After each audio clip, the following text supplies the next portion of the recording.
wearing a black shirt. Get it? Because it's 50 Shades of Black.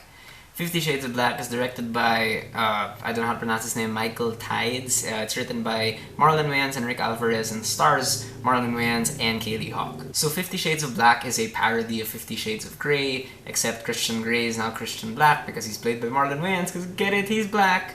And the movie pretty much follows the exact same storyline as 50 Shades of Grey beat for beat. I really don't know why I watched this. Like, I'm trying to figure out what went wrong in my head that I decided to go out and spend money on this movie. Maybe I subconsciously hate myself, I don't know, but I wasn't even expecting it to be good. Like, you know, I know what Marlon Wayans has done in the past with Haunted House 2. I know it's not good, and I don't know what I expected, so my expectations were at, like, negative, and I guess I'm glad to say that this movie met those expectations, because it's really one of the worst movies I've ever seen.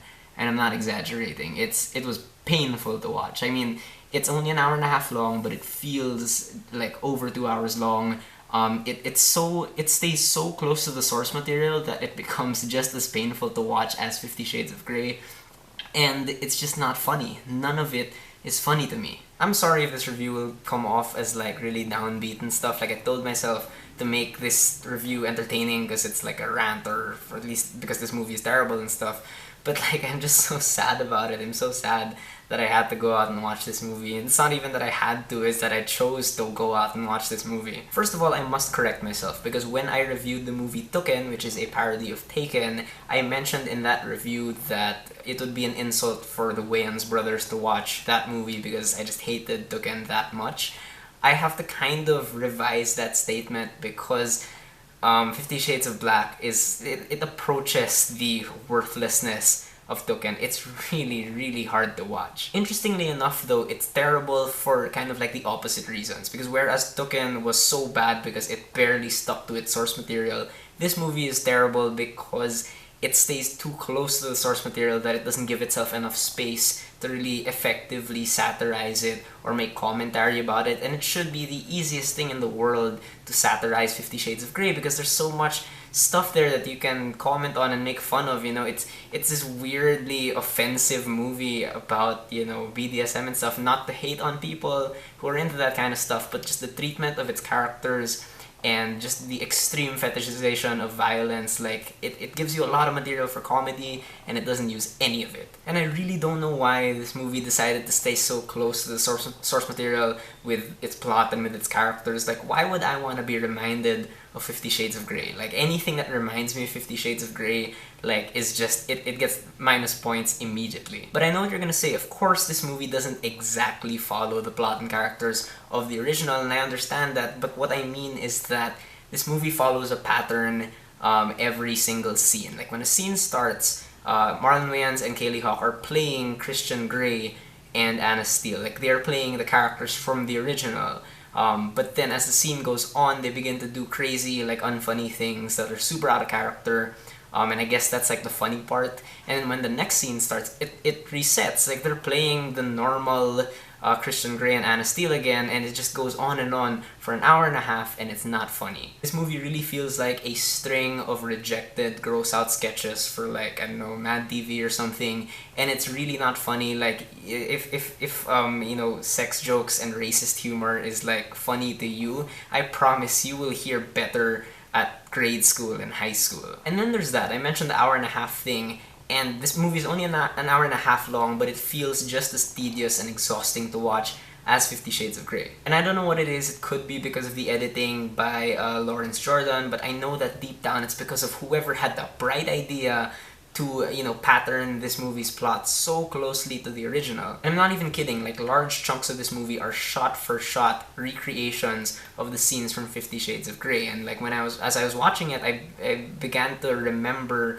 like, the scenes from the original, and like, I got so distressed because, again, I don't want to be reminded of that movie. The downside is that, and I mean this with all honesty, that 50 Shades of Grey, which is for me an unintentional comedy, was a lot funnier than 50 Shades of Black, which is a an attempt at actual comedy. Now, some people might say that there's merit to being like a shot-for-shot remake. Like, you watch it and it's like, oh cool, like they have like the same sets and the same costumes as the original. But really, what is the point of being a shot-for-shot remake? And I don't want to hear anybody defend this movie by saying, oh, but they got the sets like accurately.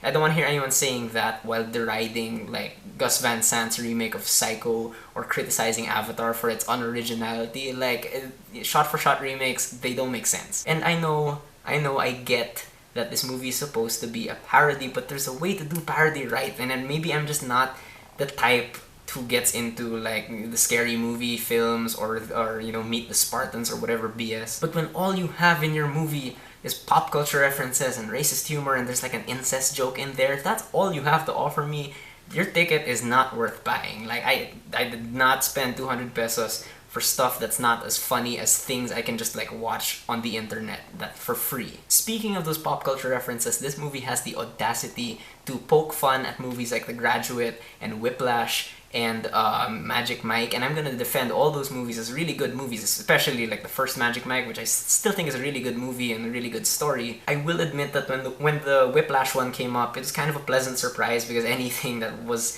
you know, that would distract me from any of this 50 Shades related humor was gonna be, you know, relatively better for me. But after a while, like the Whiplash joke doesn't last that long, and again, it's just completely unnecessary. It has no point in the story, and it's a pop culture reference for the sake of being a pop culture reference. And you know, if that's all you have, like winking at the audience, like it doesn't earn you any points. Like, how is that, you know, created from any talent, or it's not witty? But the saddest thing to me is that I don't know what happened to Marlon Wayans, because you know, he just has to stop making all these bottom of the barrel garbage comedies. And I understand that he makes these movies with his friends and they're like passion projects for them, but he should honestly think of, you know, turning these movies into like, I don't know, just web content instead of spending millions of dollars on this trash. But the saddest thing really is that he is a talented dude. If you watch him in other things, he is funny in other things, and I'm not gonna say he was terrible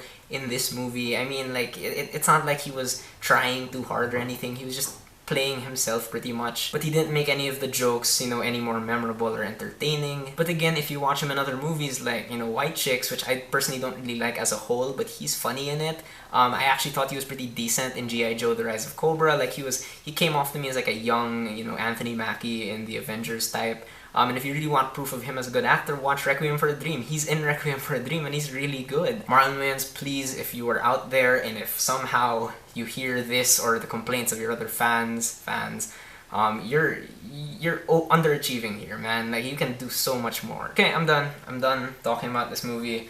It's terrible. It's one of the worst movies I've ever seen. Expect to see it at the end of the year for my worst of list. Do not go out and watch it. Just don't give your money to this stuff so Marlon Wayans can just, like, you know, spend time doing better things. Alright, so those are my thoughts on 50 Shades of Black. Have you guys seen it? I hope you haven't. But what did you think about it? Whether you agree with me or not, please leave me a comment. Let's have a conversation.